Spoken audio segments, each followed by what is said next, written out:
Assalamualaikum warahmatullahi wabarakatuh. Waalaikumsalam warahmatullahi wabarakatuh. Selamat pagi anak-anak 8B. Baik. Apa kabar kalian pagi ini? Baik. Oke, saat ini ada yang tidak hadir? Ada. Baik, sebelum kita memulai pembelajaran, saya minta kepada salah satu dari kalian untuk memimpin doa. Kepada teman yang bisa memimpin doa atau kelas ke siapa, disilakan. Teman-teman, sebelum kita mulai pembelajaran kegiatan, marilah kita berdoa bersama-sama. Doa dimulai. Berdoa selesai. Baik, terima kasih teman yang sudah membacakan doa tadi. Saya akan mengabsensi satu-satu, mungkin ada yang kurang. Ada yang sempat tidak hadir?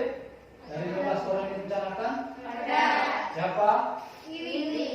Mungkin ada masalah barangkali, ya, tidak apa-apa. Untuk itu, di layar Bapak tampilkan unsur-unsur pembangun puisi. Kemudian kompetensi dasar yang akan kita capai adalah mengidentifikasi unsur-unsur pembangun teks puisi yang diperdengar atau dibaca. Kemudian menyimpulkan unsur-unsur pembangun dan makna teks puisi yang diperdengarkan atau dibaca. Selanjutnya, tujuan pembelajaran kita pagi hari ini adalah melalui kegiatan pembelajaran dan pendekatan saintifik dan TPAJK dengan model pembelajaran discovery learning, peserta didik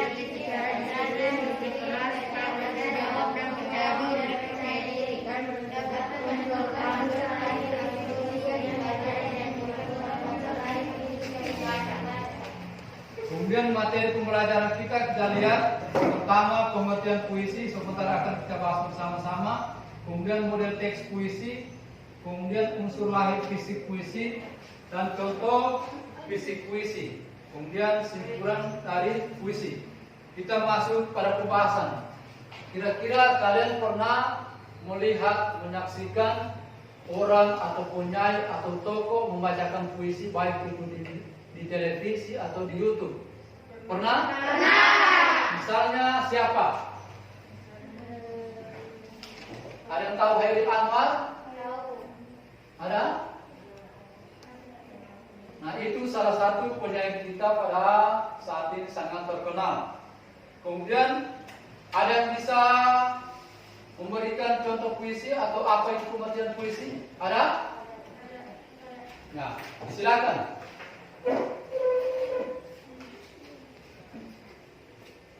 Puisi adalah bentuk karya sastra yang terikat oleh irama, rima, dan pengetahuan baik, dan baris yang bahasanya terlihat indah dan penuh makna. Menurut H.B. Yasin, puisi adalah pengucapan dengan perasaan yang di dalamnya mengundang pikiran-pikiran dan tanggapan-tanggapan.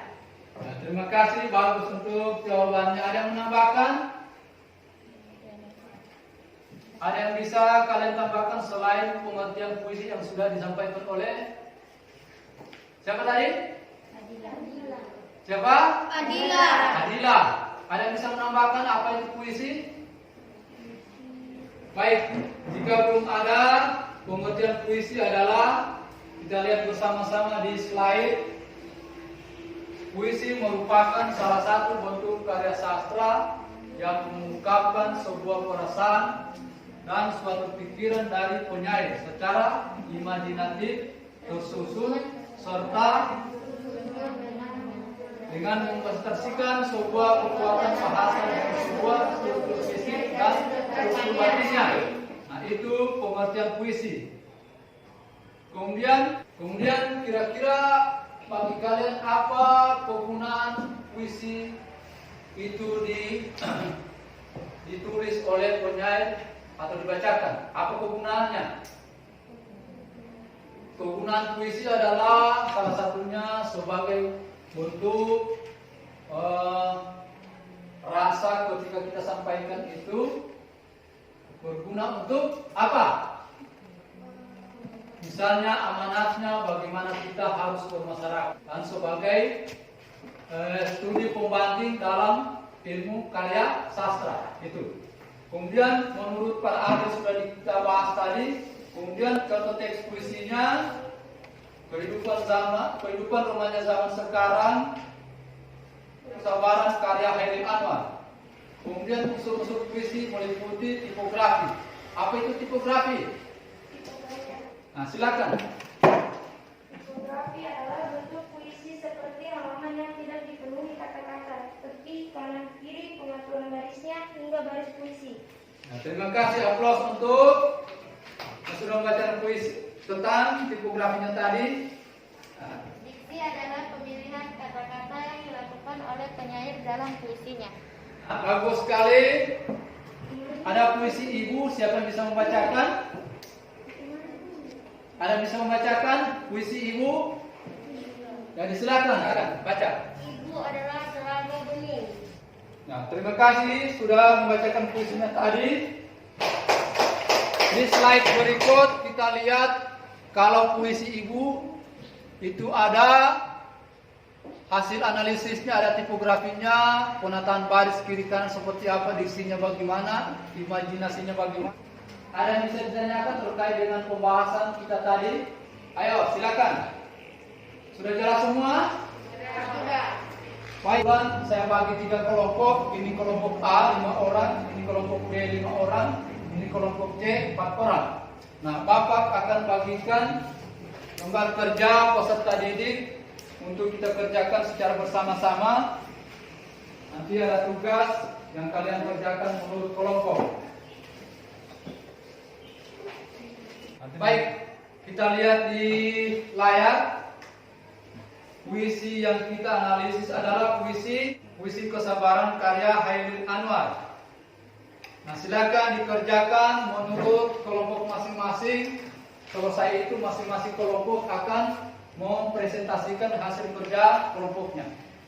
Jadi silakan kelompok B barangkali bisa memulai hasil analisisnya. Bentuk tipografi puisi kesabaran terdiri dari 4 baris, 5 baris, 15 baris, 63 kata, dan menggunakan tanda baca koma, tanda seru. Jelas membedakan puisi ini dengan puisi yang lain. 5 yang digunakan adalah 5 awal, 5 tengah, dan 5 datar. Sedangkan 5 akhir tidak ada. Imajinasi dalam puisi ini menggunakan imaji takunistis, perabaran, imajinasi olfaktif. Pendengar dalam puisi kesabaran karya dari Ilmu adalah 5 awal, 5 tengah, dan 5 datar. Bos, terima kasih yang sudah membacakan tadi tugas kelompoknya. Imajinasi dalam puisi menggunakan imajinasi takunis, peragaan, imajinasi olfaktif. Nah, bagus untuk 3 kelompok yang sudah mempresentasikan hasil kerjanya.